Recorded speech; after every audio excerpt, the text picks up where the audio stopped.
Hello दोस्तों, मैं मयंक जैन आपके लिए पढ़ाऊँगा कंपाइलर डिज़ाइन।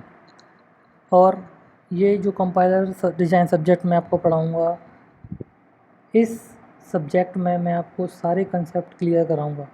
जो भी कंसेप्ट होंगे कंपाइलर डिज़ाइन के सारे कंसेप्ट।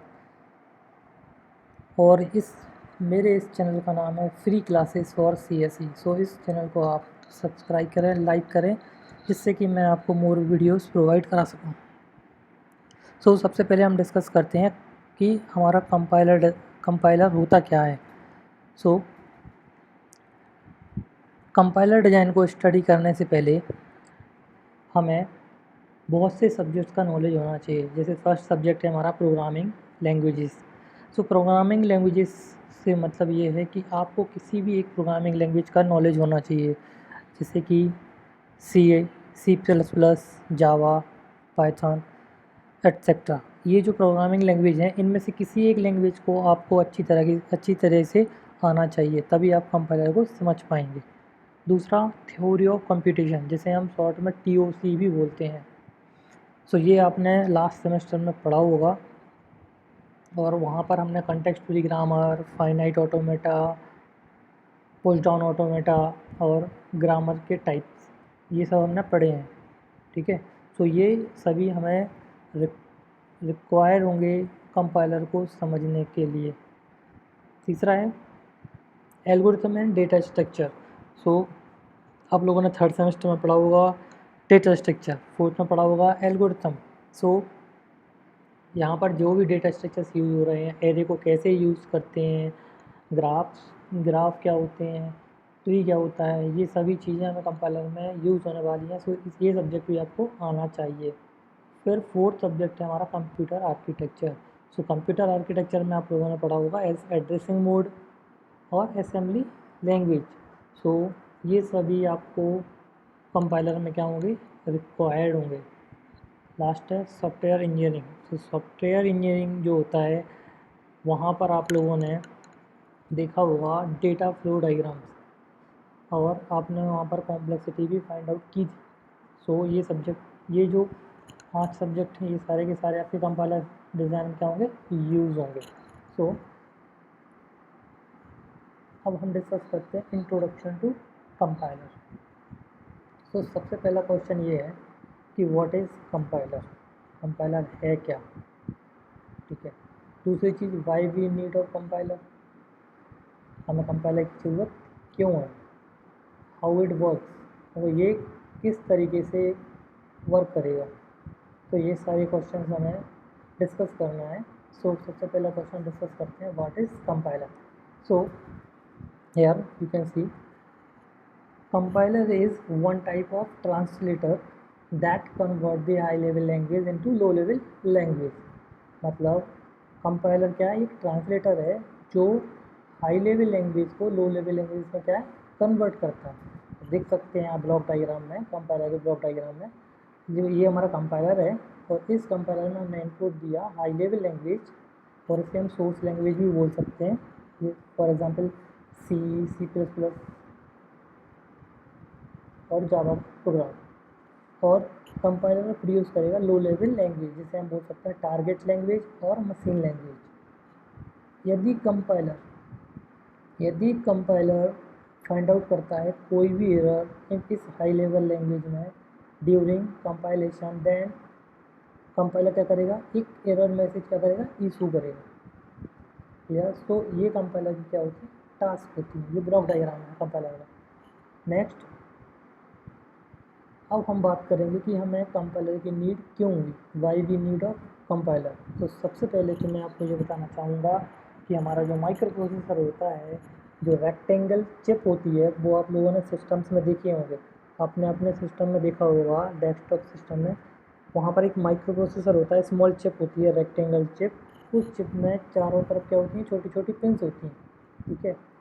इन पिंस, ये जो पिंस होती हैं, ठीक है, माइक्रो प्रोसेसर जो होता है, फॉर एग्जांपल आप लोगों ने पढ़ा होगा माइक्रो प्रोसेसर में 8086 माइक्रो प्रोसेसर। इस प्रोसेसर में 40 पिंस होती हैं, तो सारी की सारी पिंस कहाँ पर होती हैं, उस पर्टिकुलर चिप्स के चारों ओर।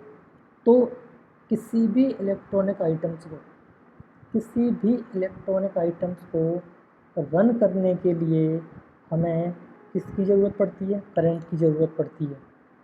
सो मैं आपको बताना चाहूँगा कि हम सभी ने पढ़ा है ओम्स लॉ। ओम्स लॉ क्या होता है? V equal to I R. V क्या है हमारा? वोल्टेज, I क्या है? करंट, R क्या है? Register. So V equal to I are.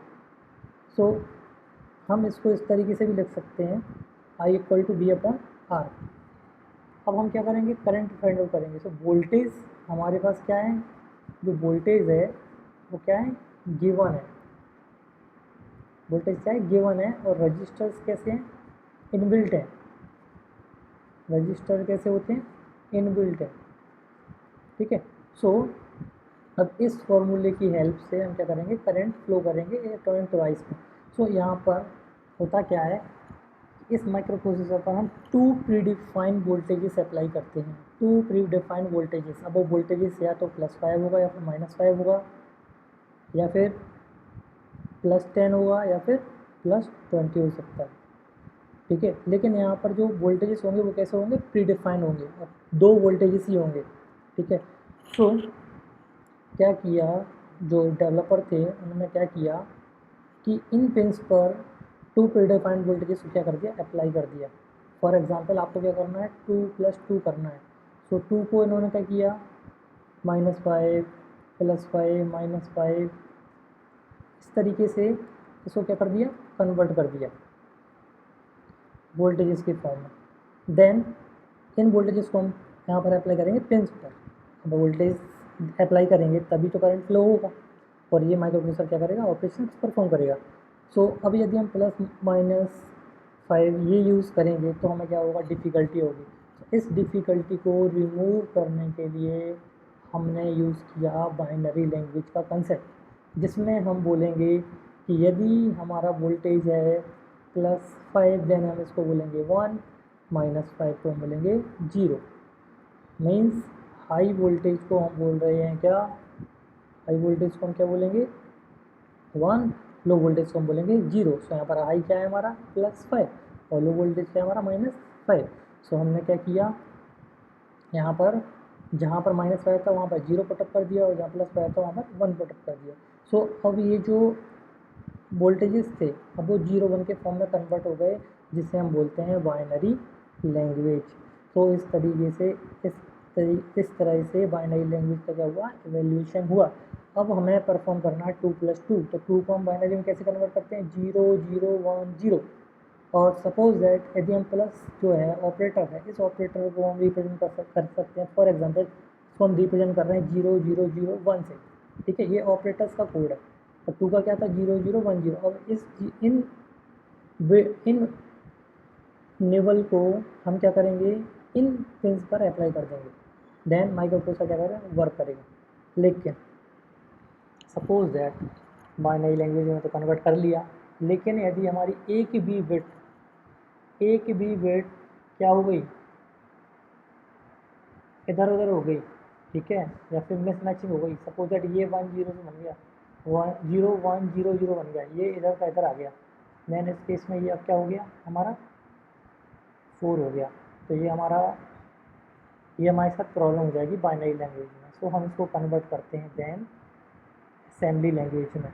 Assembly language में क्या होता है कि असेंबली लैंग्वेज में जो असेंबलर होता है वो हाई लेवल लैंग्वेज को लो लेवल लैंग्वेज में कन्वर्ट करता है। तो हाई लेवल लैंग्वेज क्या होगी?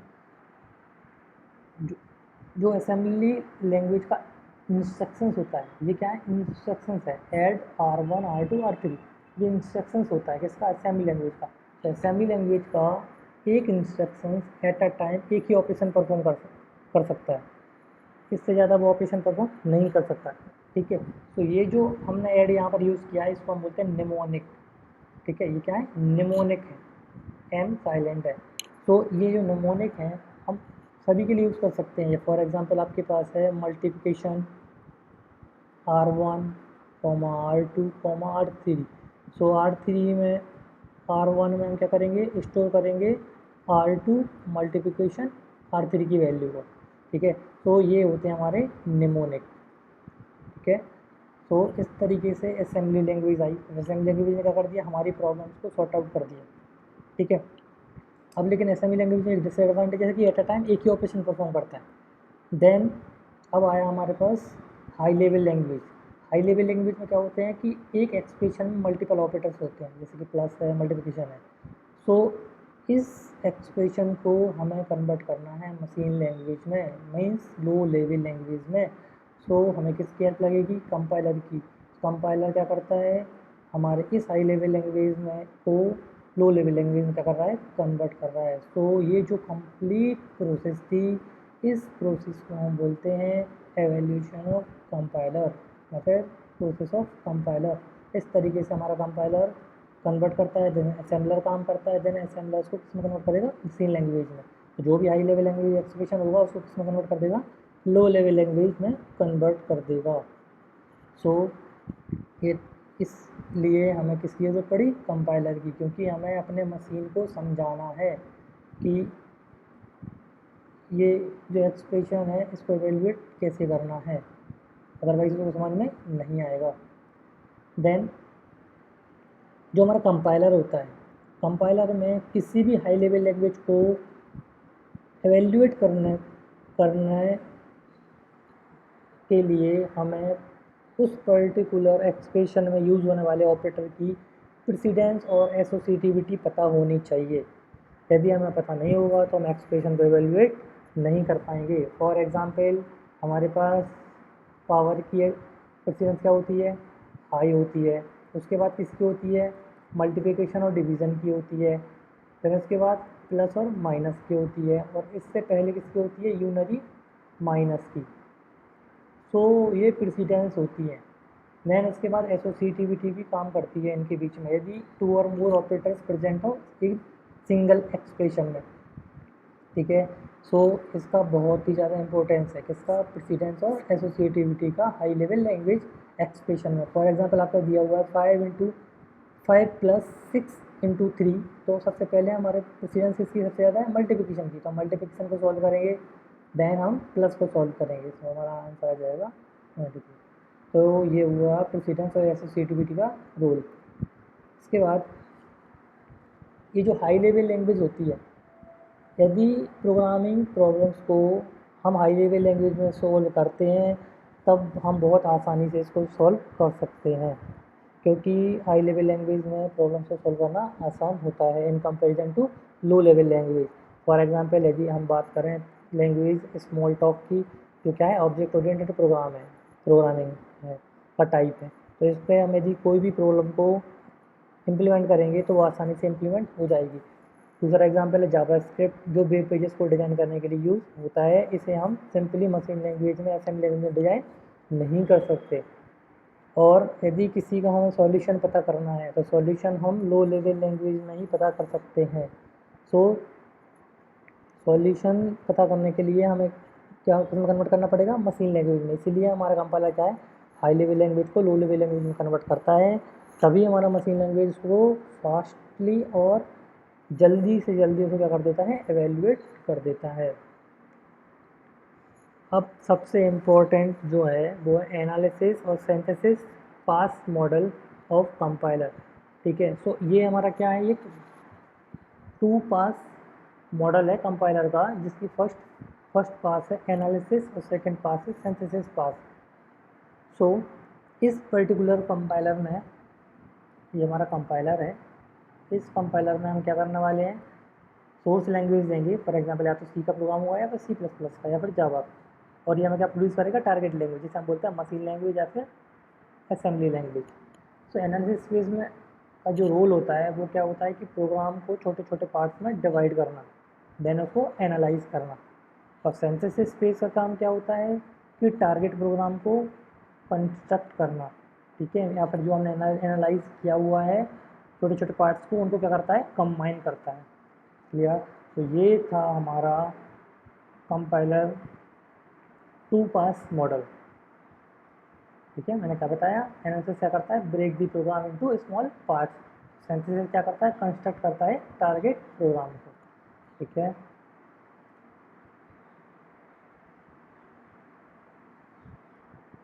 तो क्लियर है सभी को? ये हमारा क्या था? एक मॉडल है 2 पास मॉडल।